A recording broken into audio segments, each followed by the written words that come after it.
para na rin makapasa ako sa next game.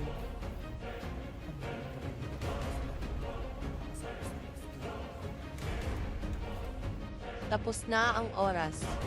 Sige na, Blue Team, pumasok na kayo sa kwarto upang magtago.